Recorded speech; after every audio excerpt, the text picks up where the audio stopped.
Hello बच्चों, आप सभी का शिवांगी कृषि कोचिंग में स्वागत है। आज कराएंगे हम सेंटेंस यानी वाक्य। इसकी डेफिनेशन है, जब हम कुछ कहते हैं तो शब्दों का प्रयोग करते हैं।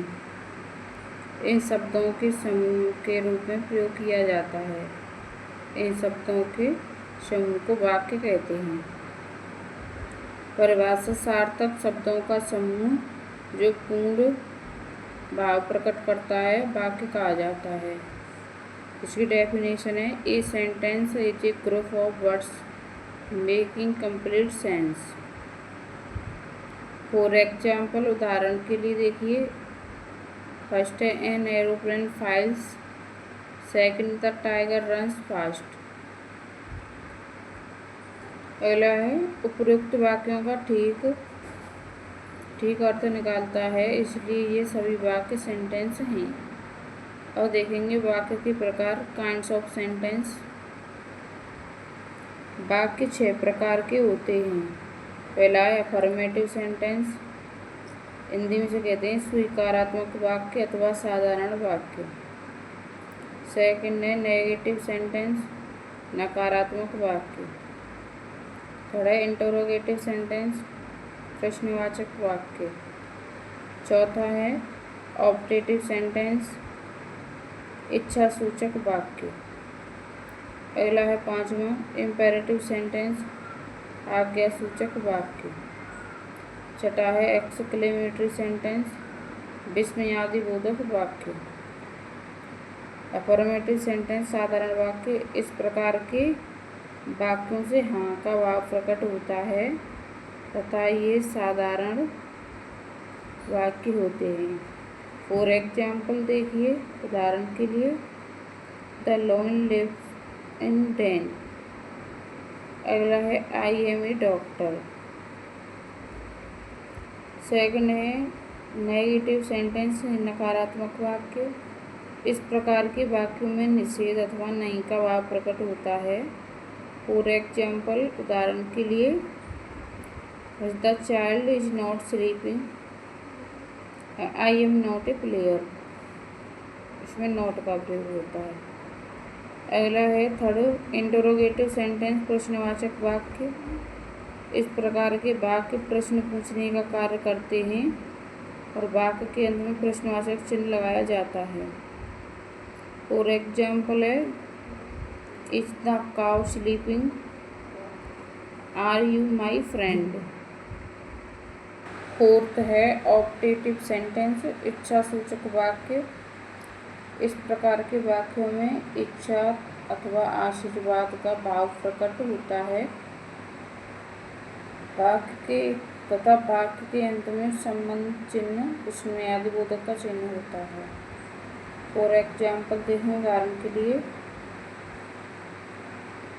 May God bless you. अगला है मे यू अचीव सक्सेस।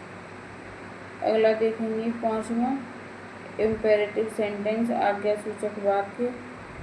इन वाक्यों में विनय, आज्ञा, प्रार्थना आदि का भाव प्रकट होता है।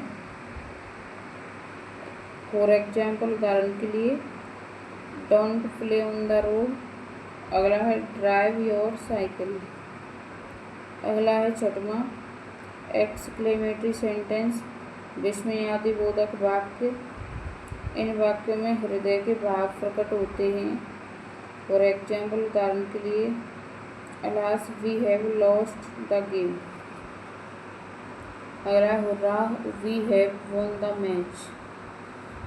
अगला देखेंगे रिमेंबर, स्मरण रहे कि प्रत्येक सेंटेंस का पहला अक्षर कैपिटल लेटर में लिखा जाता है और वाक्य के अंत में पूर्ण विराम फुल स्टॉप का प्रयोग होता है।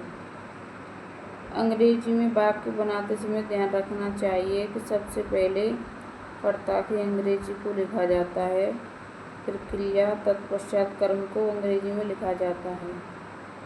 सब्जेक्ट कर्ता प्लस वर्ब क्रिया प्लस ऑब्जेक्ट कर्म। अगला है पार्ट्स ऑफ सेंटेंस, वाक्य के भाग। वाक्य को 2 भागों में बांटा जाता है। इस sentence can be divided into 2 parts. Subject कर्ता।